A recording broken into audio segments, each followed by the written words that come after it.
Hi, I'm Melanie Sturm, the Forest and Wildlife Program Director at the Natural Resources Council of Maine. We were lucky enough as a staff to have Tim Caverly and his wife Sue join us for a presentation about the Allagash Wilderness Waterway. The 92.5-mile Allagash Wilderness Waterway was established in 1966 by the Maine State Legislature, and in 1970 became federally protected as a National Wild and Scenic River, and this year celebrated 50 years as a wild and scenic river.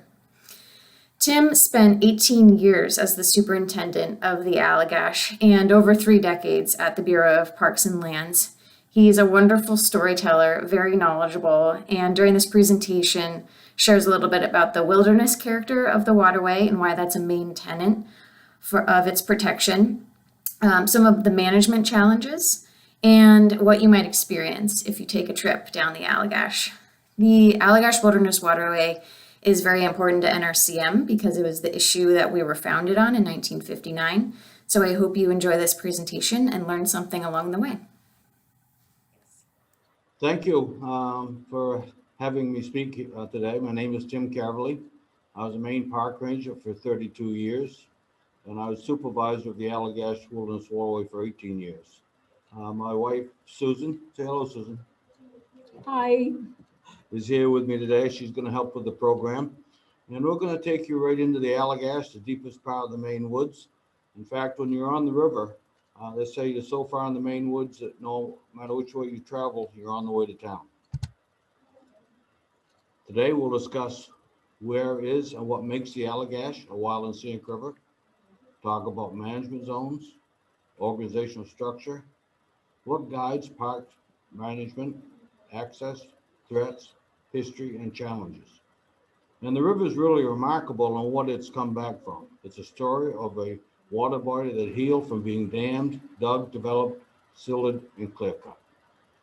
And you'll see my cell phone and my personal email address there on the screen. And if there are any questions when we're done with the program, you're welcome to get in touch with me. Here's the Allagash. It points at Chamberlain Lake, where you put a canoe in and you paddle north for 92 miles, because indeed the river does flow north. The Allagash Wilderness Waterway today is the result of a 300-acre national riverway that was talked about in the early 60s. During that time, there was a dam project called the Dickey-Lincoln Dam, and there were 3 different plans to flood the Allagash River. One of the plans, the first one, would have flooded all the way up where my cursor is to Eagle Lake.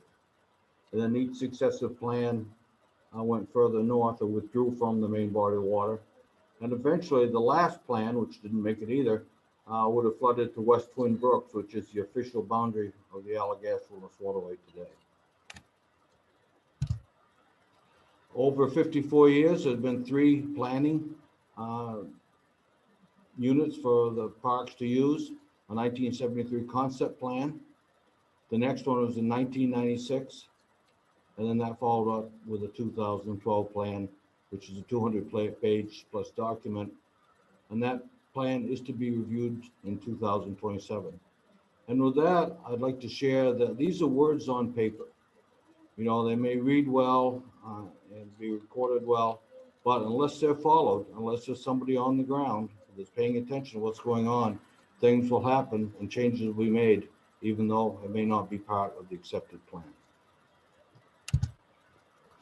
So the Allagash is some of the most spectacular natural areas in the United States. We're going to visit several portions of the Allagash. Can you see my cursor okay? We're going to Allagash Lake, the most remote lake in the Maine woods. We're going to come down to Chamberlain Lake and visit the arm of Chamberlain in an airplane ride. We're going to stop at Lock Dam. We're going to continue north, look at some Firecrack Rock, whatever that might be. We're going to stop at Churchill Dam, which is the beginning of Chase Rapids. We're going down the rapids into Long Lake and talk about Long Lake Dam, a huge impoundment that was 17 feet tall at one time. We're going to pause for a minute in Round Pond and talk about some construction that was proposed and head on down through and end the trip today at 40-foot high Allagash Falls. This is a map of Allagash Lake. It's the most protected lake in the waterway. There aren't any motors allowed on the lake or within 1 mile of the lake from May to October. And this also shows the 3 management zones of the Allagash, 3 of the 4. The green is the state ownership or restricted zone, which averages 500 feet wide.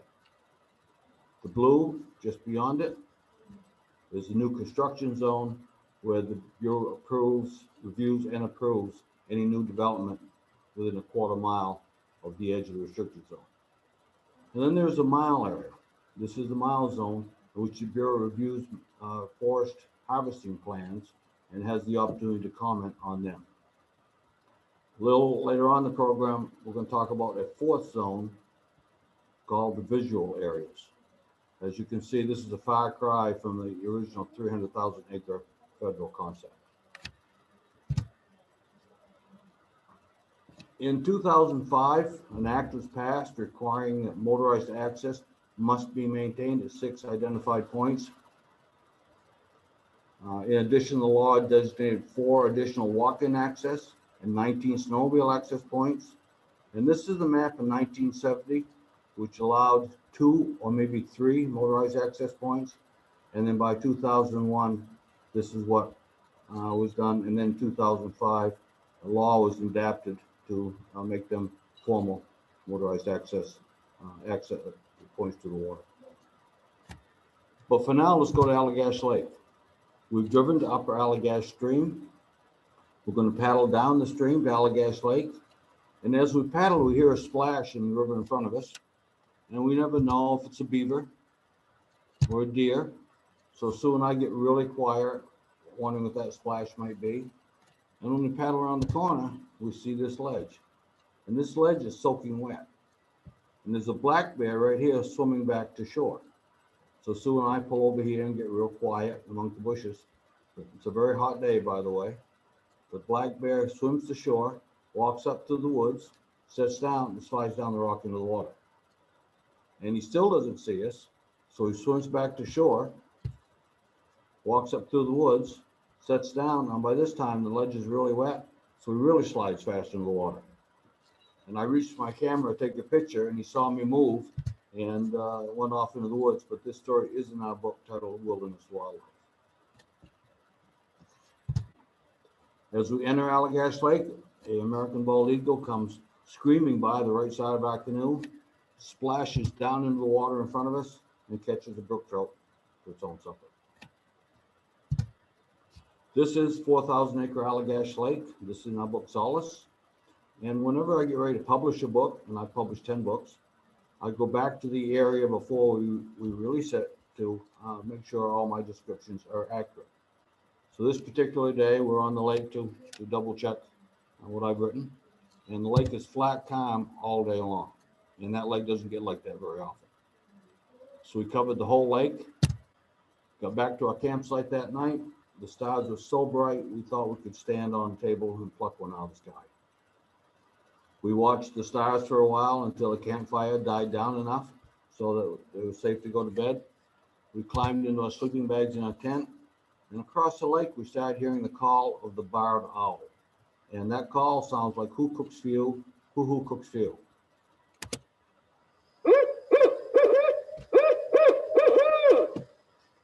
Could you hear it okay?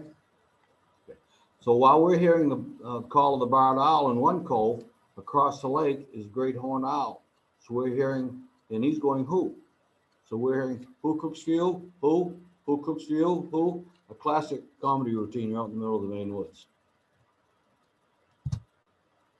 Across the lake from our campsite is a trail to the ice caves, where we're going to climb 180 feet up to go 75 feet down. In 1897, there were some lumberjacks up there cutting wood one winter, and they'd been eating beans for 4 meals a day. They come to this hole in the ground, there's frost around the edges of it. They thought it was a bear's den, and some fresh bear meat would go well with their beans. So they cut a tree, limbed it up like a ladder, stuck it down in the hole, and went down until it was too dark to see, came back out, and went back in the next morning with lanterns, and ended up going 75 feet underground where they found 4 caverns. Now, this is a very popular attraction for the people visiting the Allagash. And here I want to share that anytime a lumbering road is built within 200 yards of the Allagash, that is an opportunity for more motorized access, more hiking traffic, more snowmobile access. In fact, when the road was put in within 200 yards of the Ice Cave campsite of the state ownership, the local sporting camp started advertising trail to the Ice Cave. And the Allagash Rangers were able to get on top of that and speak to the owner, and he discontinued having that hiking trail. This is a picture that was taken down the ice caves back in 1922, and this is in the larger cabin, which is 75 feet underground. So we're paddling up the lake, paddling among the boulders, and we're going to stop for a minute to hike up Allagash Mountain.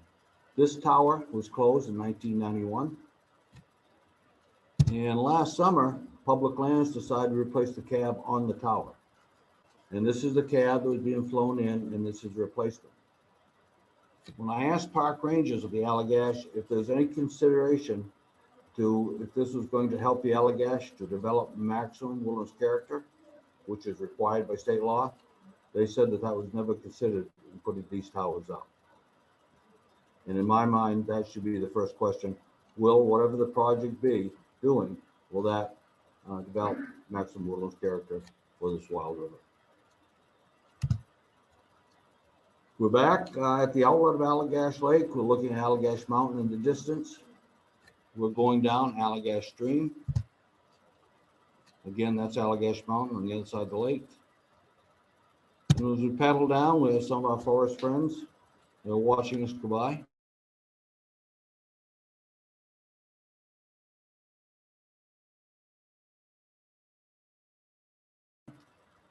You might see a pine marten, especially really quiet. You might be able to see him in the berry patch. Most likely we'll see a rough grouse and then its cousin spruce grouse. And when I'm in school speaking, I put this picture up because the rough grouse is a popular hunting bird, while the spruce grouse is protected and it's illegal to shoot them. So I put that up for identification for the students that hunt with their folks. 3 miles downstream from Allagash Lake, we come to Little Allagash Falls. It is uncanoeable, so we're going to load lug gear around the falls, but that's okay because there's a brook trout fishing hole right here, so we can catch a fresh trout for our own lunch. 3 miles farther down, and if we'd done this trip in 1946, we'd have seen this old railroad bridge. This bridge is 1,500 feet long, or was in its day. It was used by 2 trains to haul wood to the west branch of the Penobscot River. Most of this have washed away, so we're going to paddle around one end of it. And as we do, we're going to see something that not many people see. The lynx has walked out on the rail, and when it gets to the end, it actually jumped off the rail and swam across Chamberlain Lake. And in my research, I learned that lynx will go swimming to go fishing. And this is another slide I use for schools to show the difference between the bobcat and the lynx for the students in the classroom. And I share about why lynx have the tufts on the ears and bobcat don't. But here we're going to pause for a minute. We're going to meet an airplane at the old railroad trestle. And we're looking south on Chamberlain Lake. This is where the access point is here. This is Telos Lake with Telos Dam, the first impoundment on this part of the watershed. Then we're going to look at the arm of Chamberlain, which goes way down in here. And last summer, Public Lands was doing road construction, and they silted a stream, which is McNally Brook, that flows into Chamberlain Lake. And this was reported by rangers, and Public Lands actually paid a $10,000 fine for the violation of silting the stream.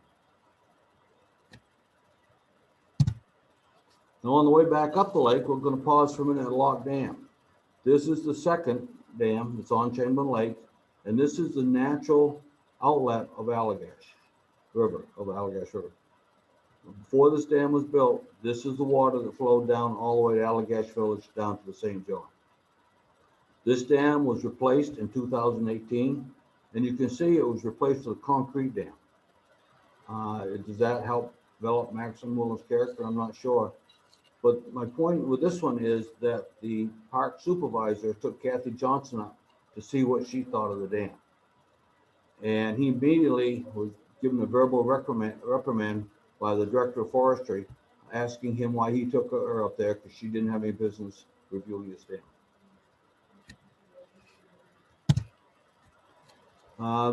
This is Chamberlain. The trestle is over in here. We've just come back from the Arm, Lock Dam. Now we're coming to a National Historic District, which is 3,000 feet across. And several years ago, this road was put in for a lumbering operation. And when it was put in, I was supervisor at the time, and I required that with the operation, that they would close the road off with rocks when they were done cutting wood. And this road goes, and again, there are trains here, and then there's a historic tramway on this side. So it's a very popular historical area. This is the tramway that was built in 1901, and this is how it looked in 1903, where they put logs on this tramway and run wood across to Chamberlain, where they'd be floated down Chamberlain Lake and down the east branch of the Penobscot River. And they used this tramway for about 6 years. A few years ago, rangers and volunteers went in and rebuilt a section of the tramway. And this is on the Chamberlain Lake side. And this is a 25-foot section. And again, this tramway, they estimate, moved 100 million feet of timber over a 6-year period.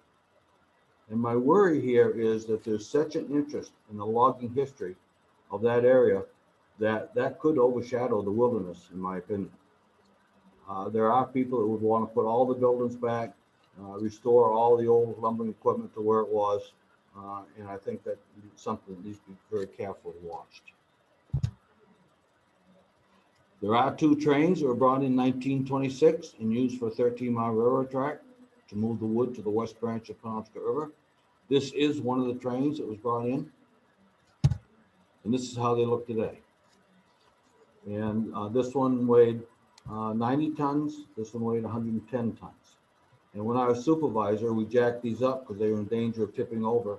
And that may have been a mistake on my part at the time, because I never realized just how popular these trains would become. Public Lands owns the area outside the state of the park's restricted zone. And last year, the director of public lands and director of forestry, the same guy, he extended this road with 7 islands, built a turnaround down in here, and constructed a blue painted trail to encourage hiking traffic from the end of this turnaround to the trains. Now, according to the management plan, the public lands are supposed to manage their area within the 1 mile zone according to the AWW management plan. But in this instance, when the director of forestry and public lands decided to open this road up and was brought, and the supervisor of the Allagash said, I have concerns about that with the amount of traffic. He ignored him and said, we're doing it anyway. We'll let you know what we need to do. And so with that, this is an 84-year-old man that visited the trains on a 5-day, and he visited by canoes. And he actually canoed up from Pillsbury Island, where he stayed the night before, and came to the trains. He's quite excited about it. But now that people are walking in, you're apt to get at the trains, even paddling 18 miles, Chamberlain or up Eagle Lake, and get there and find 40, 50, 60 people milling around that have walked in. In all of 2019, 1,600 people hiked into the trains. By October 16th of this year, there are 3,086 people that have been recorded hiking into the trains. And that's only those that came to a North Main Woods gate and said that that's where they were going. It's about 60% increase. And North Main Woods is planning to put directions, photos, and history in a blog to encourage people or tell people how to drive to that parking area where they can take that 16-minute walk into the trains. And so I think that if you paddle Chamberlain 18 miles or Eagle Lake 9 miles, that would be distraction from the experience that the state, in my opinion, should be seeking. Now, we need to remember that the Allagash first inhabitants were the Native American population. And I'm not even going to try to pronounce the name that the Indians call the Allagash. It does mean hemlock bark or bark cabin lake. You're welcome to try to pronounce it if you care to. And this is a map of the Wabanaki and Maliseet and Micmac. And not only were the Indians up here as close as 12,000 years ago, but these are stone tools that were found a couple of years ago on one of the Allagash lakes to make dugout boats.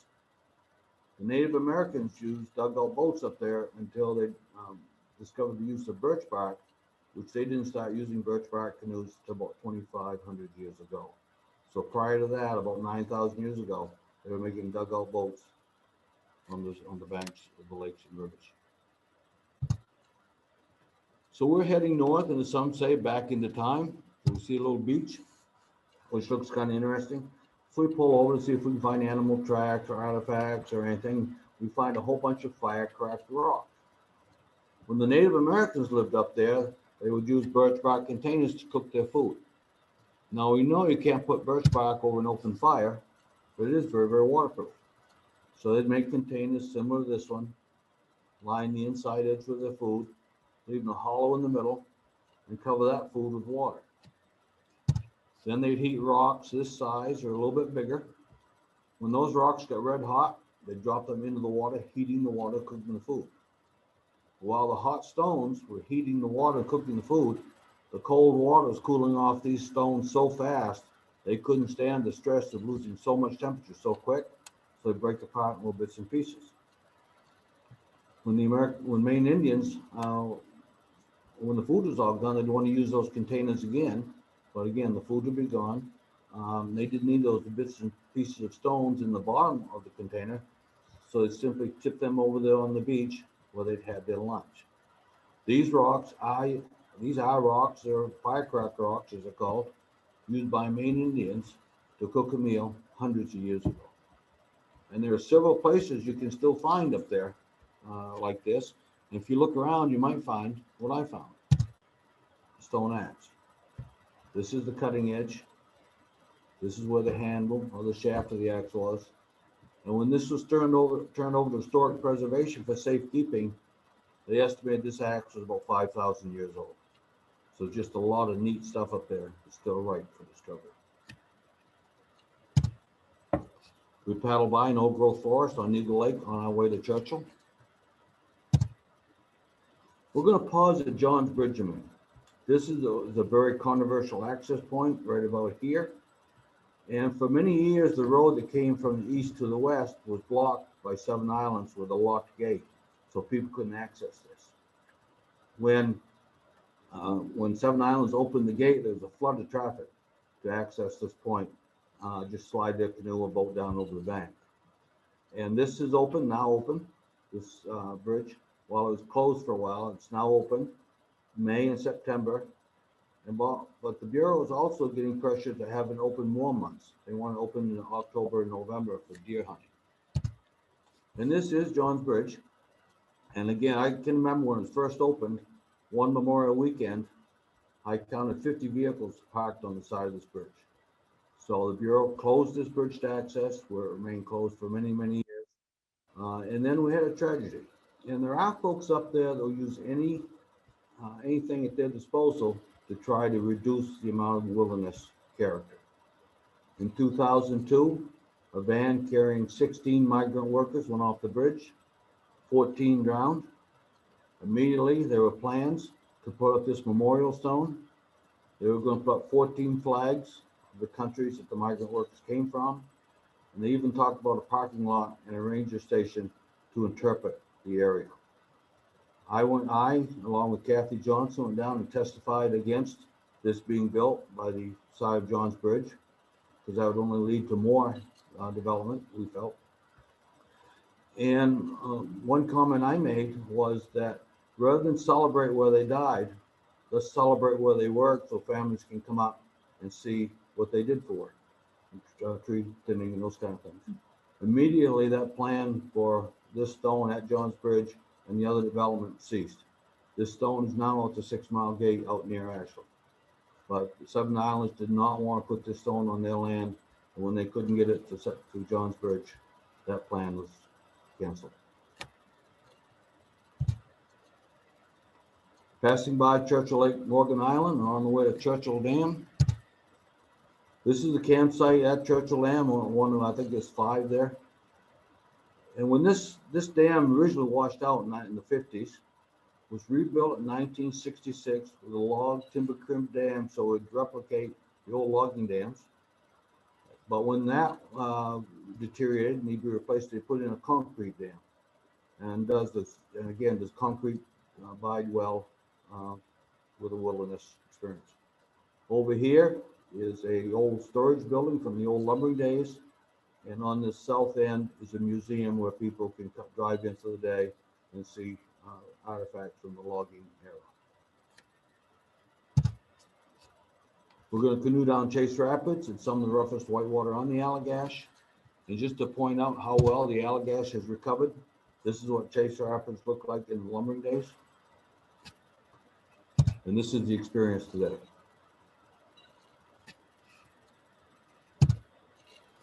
We may see a mother and daughter having something to eat. Most likely see brother and sister wondering what we're all about. And may even see a mother loon sitting on the nest. And they build their nest close to water because they are wild graceful in the water. The legs are so far back on their body, it's awful awkward for them to walk on land. So they build a nest where they can slip off their nest and into their transportation highway. The moose might look at you strange, wondering what you're doing in that red or green canoe that you're paddling in. And then as we paddle down towards the Long Lake Dam at the north side, we'll hear, almost always, the lynx out in the woods calling to you.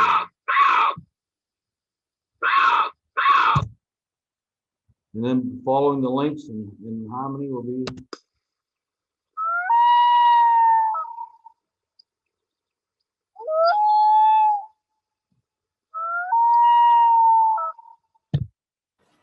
so we've come down Chase Rapids, come into Obzascus Lake, come by the moose and hearing the loons. We're coming up the Long Lake, and when we get to the north end of the Long Lake, we're going to come to a place called Long Lake Dam, and that's a campsite.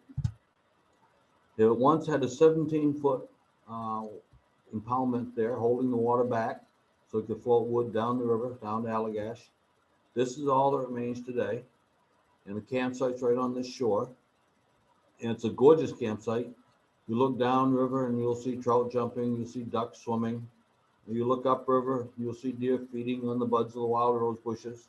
You'll see osprey flying overhead. You certainly will hear loons. But while the campsite's beautiful, the black flies are awful. And you need to be prepared for that if you do the Allagash trip. And in our book, Heading North, it talks about the Allagash trip from Churchill Dam north.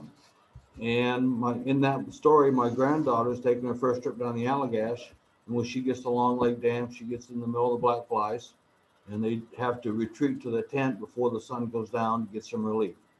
While she's in the tent, she thinks about her diary and writes the first poem she's ever written. And Sue's going to read that to you now.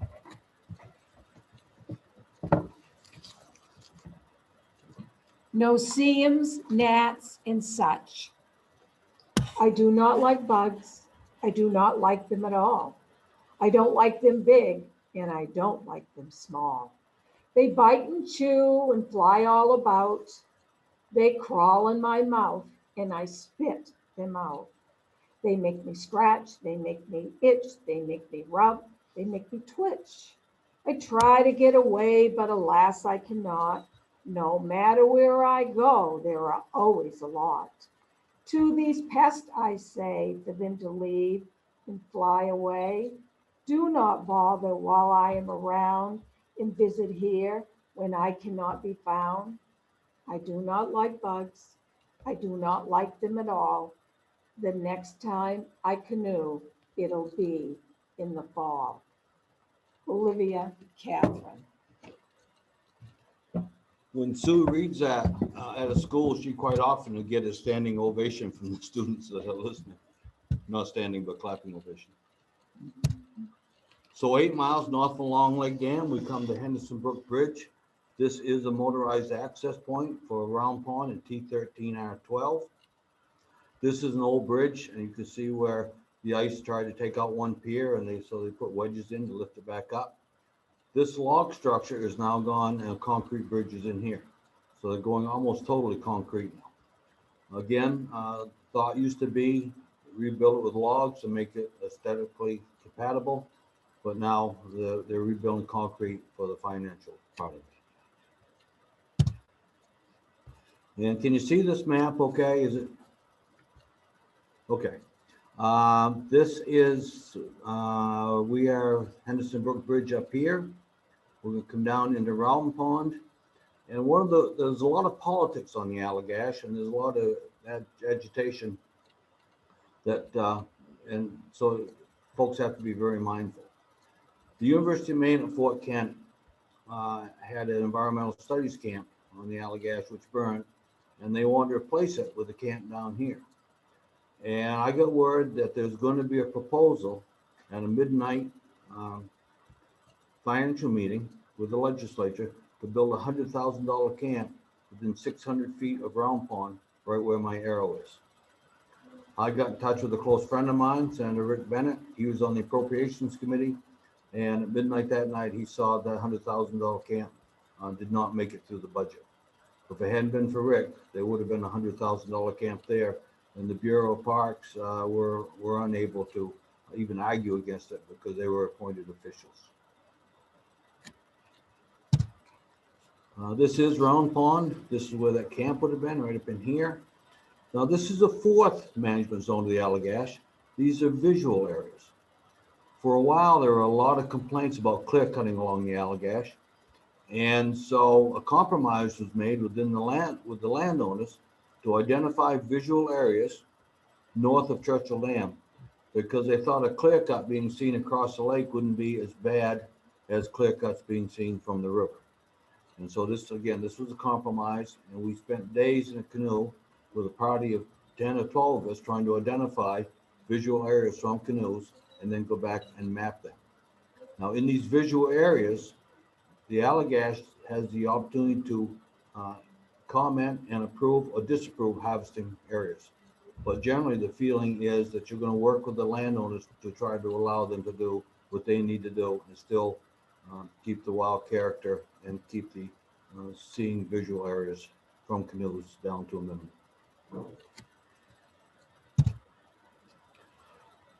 Five Finger Brook, we're still heading down the river, not quite to Allagash Village yet.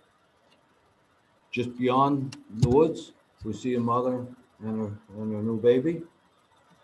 And the mother and new baby are having a quiet time in the woods when they hear a bulldozer. And this took place right about in here. There's a road that's within the restricted zone of the state ownership. And in one of the agreements, and there's been many, this road is going to be be closed. All the stakeholders brought on board that road is going to be closed. Some political pressure decided that road shouldn't be closed. So they went in there against it without Bureau approval, without even telling the Bureau, and started opening the road. And a friend of mine took this photo of the bulldozer opening this road, which had been closed before they got here. And when he asked Troy Jackson, that name may sound familiar to you, if Troy was part of this project, Troy said he was.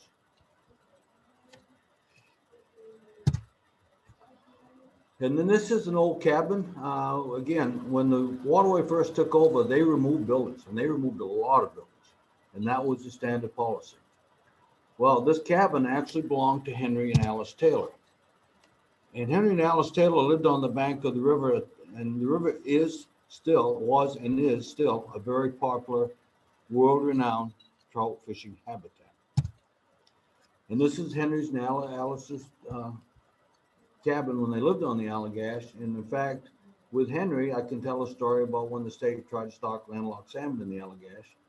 And in fact, as early as 1950s, a sporting camp owner and wanted the state to stock landlocked salmon in the waterway. Not landlocked salmon, but white perch, so that his fishermen at the sporting camp would have something to use. When Henry and Alice died, this cabin was to be torn down. Immediately there was local pressure to rebuild it. And so they did. They rebuilt the cabin. They moved it back a little further from the river because they were worried the bank was going to wash away and the cabin would go in the river. But there is a cabin down there now. It's not used, but there is that development on the side of the river. Again, in my estimation, it was just to try to put another thorn in the side of Wilderness. Popular way of transportation on the river is using a setting pole. And here I am at the base of Chase Rapids. And these poles are 10 to 12 feet long. And it's quite a knack. I never got very good at it, but I could get to one place or another.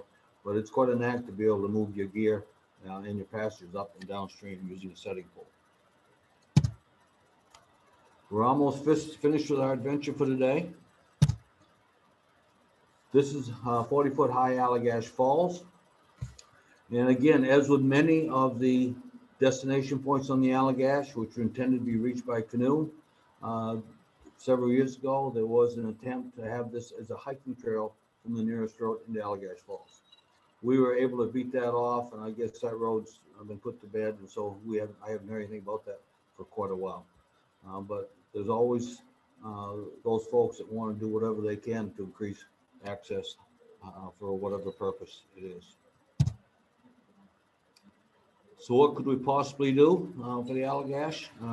I would hope that NRCM would be appointed and attend Allagash advisory meetings, which they haven't had many lately because of the virus. Develop an inventory of and measurement criteria for wilderness values. How do you know if the Allagash is being developed for maximum wilderness development, or how do you know if it's not? I'd like to see a wilderness listserv campaign directory. There's a lot of interest in the Allagash. There used to be a lot of support for the area, and over time, that's kind of degraded, I think. I would like to see a yearly report card on Bureau's attention to the law that requires them to develop maximum wilderness character. And then I'd also like to see some suggestions for strengthening legislation to prevent some of the political intrigue that happens up there, which there's a strong history of. And with that, I left time for questions, I think, so I'd be happy to answer any there may be. Thank you, Tim. For those who joined late, just to reiterate, Tim Caverly, who's speaking with us, and his wife, Sue, are NRCM members and obviously gifted storytellers. And Tim was the superintendent of the Allagash Wilderness Waterway for many years. And he spoke to us today about threats to the wilderness character of the Allagash, but I also thought you did a really beautiful job of illustrating why we're protecting the waterway and what's there. And I personally haven't had the chance to get up to the waterway, even though some NRCM staff have. I think this gave us a really nice preview of what we're in for. So let's open it up to questions. Does anyone on the call want to get us going?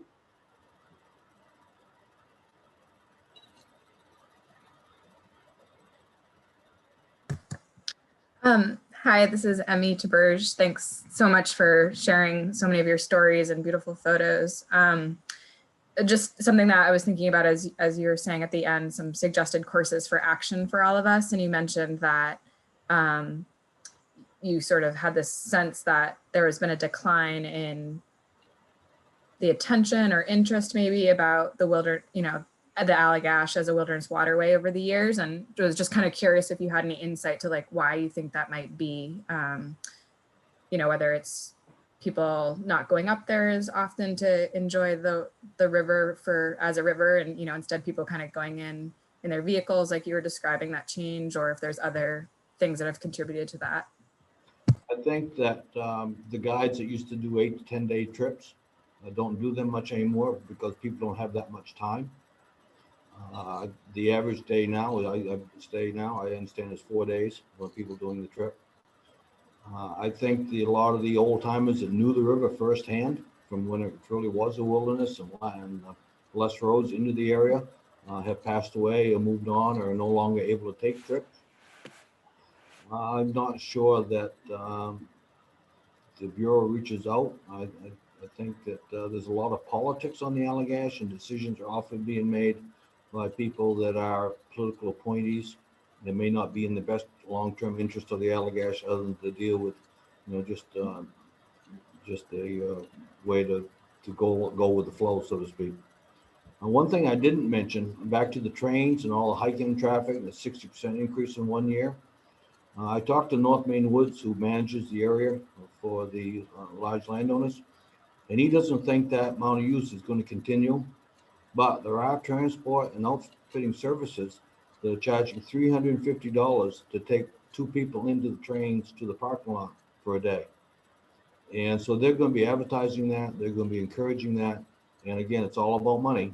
And that's where it's all about, I think, to the detriment of people that want to make the effort to do the trip and discover it on a first-time basis. Yeah, I did the trip back on the 50th anniversary year, so that was 2016, I think. I think that's right. And I Kathy was still at NRCM at the time and kind of gave me a good preview and what to look out for. And so maybe my eyes were a little bit more focused on the bridges and, trying to imagine what it would have been like to paddle through when the bridges weren't there.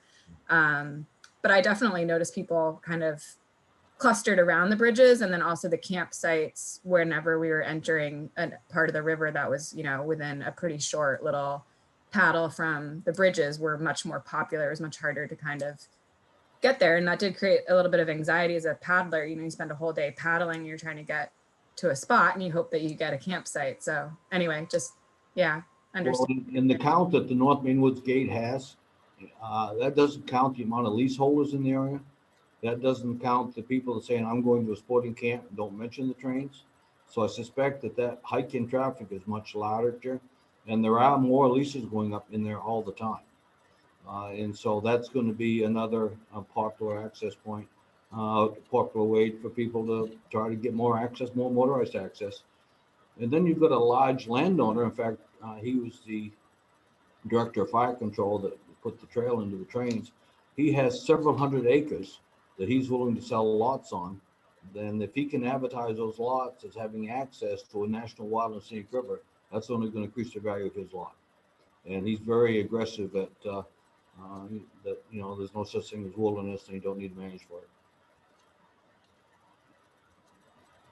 And the trouble with these things is things are very well now. I'm very impressed with the director of parks now, and I hope to share this program with him eventually. But you don't know when that's going to turn. If another election, there could be another director of forestry or parks that would reduce wild character. And again, the Allagash is a pass-through experience. So if you're only canoeing it once or twice a year, unless you can get the support of guys like Alexander Farnover Bennett or Laney Love and the Cochrans, if you're only going through it once a year, you won't notice these changes. You wouldn't notice that $100,000 camp being built on the edge of Round Pond. And you're going to need a bureau supervisor, a waterway supervisor that's going to pay attention and have the ability to be able to communicate his concerns to NRCM and others. And the waterway supervisor that's there now is very good, and he's a close friend of mine, but he's retiring in April. So there's an opportunity for a political appointee to put in the Allagash where he would just go the path of least resistance. In fact, that's the easy way out. Politically, that's the easy way out. Yeah, we're going to be tracking it pretty closely because, as Tim has described, people making and entities making decisions about the Allagash Wilderness Waterway can be swayed easily, and they also have a big impact, especially because, Tim, I think you gave us a number of examples where management decisions aren't always a very public process. Sometimes you can slip something into an appropriations bill like you described, or there's simple things that are done even illegally, like the bulldozing of that road that you described. And so even though this is, public lands, public waters, it's just not always so so transparent. Sure. Could you describe, I guess, the dynamic or the different roles of the advisory committee, the Bureau of Parks and Lands, and then the superintendent, and how they all work together and make decisions? When I was up there as supervisor, I had 4 titles in the 18 years I was up there. It was always the same job, but I had 4 different titles. And went up in strength and went down in strength. And so the original title of the Allagash supervisor is superintendent.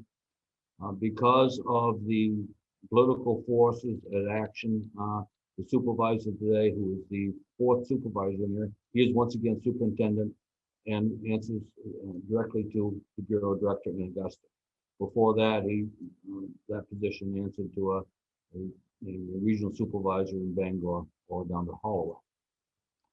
The bureau director is the one that has the oversight, of course, but he works for the Commissioner of Conservation. But it's not unusual for someone from the Appropriations Committee to call the bureau director and say, if you want such and such, then you need to do such and such. In fact, one year when I came out against that, the University of Maine Fort Kent camp on Round Pond, I was very vocal about that and did contact Senator Bennett. There was a threat to the bureau director that they were going to give the Allagash a 0% budget. In fact, no budget at all, to punish me for coming out against that. The bureau director was able to defray that. But again, it's you need a close commitment and conversation and communication with all. Well, the advisory committee, I don't know the members on it or how many, and I suspect they aren't meeting. And but I probably wouldn't know them if some names are given to me, and I can share what I know about the individuals. But they are a sounding board. They don't have any legal authority. They are a sounding board. So the bureau will run the management plan through them. And there's always some local folks that will go there and build the case that the state stole the river from them. That was their river when they lived in Fort Kent, Madawaska, Allagash, St. Francis, and the state stole the river from them. And they will put up quite a sad tale about how they just can't go there anymore because it's not theirs. And the river, in my estimation, belongs to the nation. Yeah, I think that's an important thing to bring up, Tim, because as we, at NRCM try to promote wilderness character and increase the amount of public lands in Maine, there are folks who kind of take it personally that they live in communities that will be directly affected by those decisions. And it's something that I try to think about with everything that we do. Yes.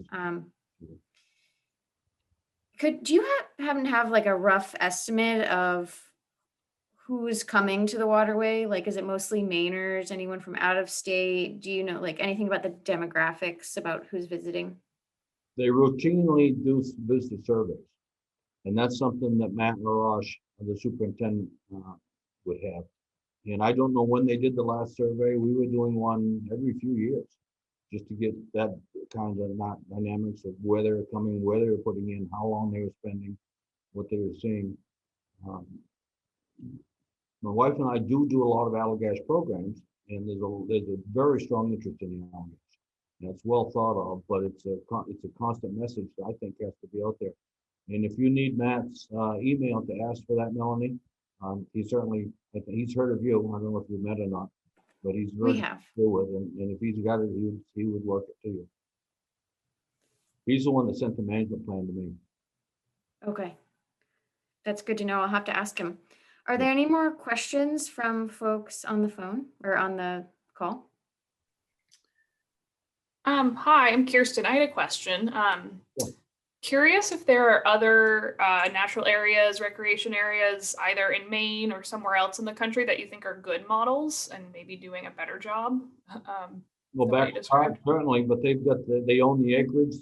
It'd be great for the Allagash to own the mile zone, which the landowners are not gonna like up there because they've always felt they had the shadow in the Allagash Wilderness. Whatever the Allagash needed to do to protect that character affected the landowners, the amount of roads they could build. Baxter Park is the best model I've had.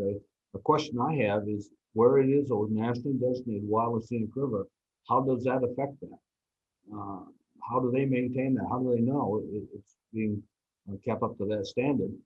And I don't know.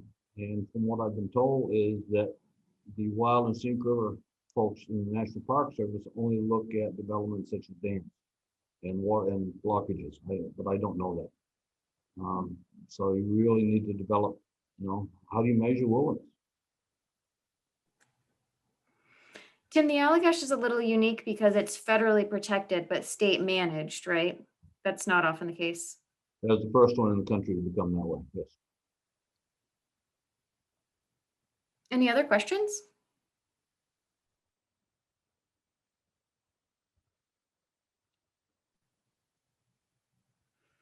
I had a quick comment question. It might be our last one, Tim, but anybody else feel free to jump in afterwards.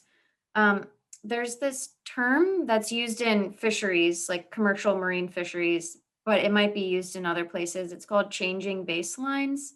Yeah. It's when, as time goes on, people forget what the original state of things was like how many cod used to be in the Gulf of Maine, like our understanding of what a really abundant, healthy population of cod looks like, because over time it's become fished or overfished, and now it's kind of recovering. But I think that's kind of what's happening here with the Allagash. We're collectively forgetting what it looked like before it was ever developed or before any infrastructure was there, really before Europeans arrived. So do you think that phenomenon is happening, that we're forgetting what it originally looked like? Absolutely, and that's why my wife and I went on the road about 10 years ago with our PowerPoint programs.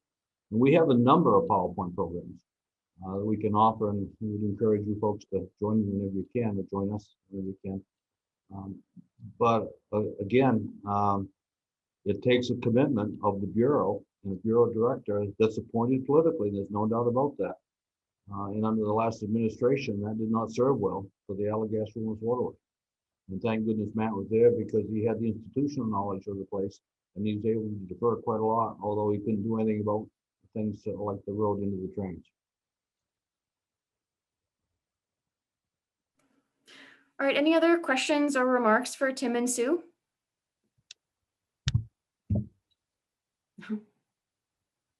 That's There's a Tim's dog. dog. She thinks fishing is as much fun as enhancing the wild character of the Allagash. So cute. Thank you so much to both of you for being with us today and for this really wonderful presentation. I hope you all learned something. I definitely did. And if you have any follow-up questions, I'm sure Tim would be, oh, there you go. He's happy to answer those. Yeah, So and if you want to see a program at your local library or something, we're starting to go back out and be invited out again, but we can do Zoom programs, and we guarantee we can tell you a story you never heard before. I have no doubt. Yeah, I know you held back today and didn't tell us everything. All right, thank you so much. We're getting a lot of clap icons, so you can't see it or hear it, but thank you so much. Yeah, thank you. Thank you both so much. It's a really wonderful program. Thank you. Thank you. Thank you.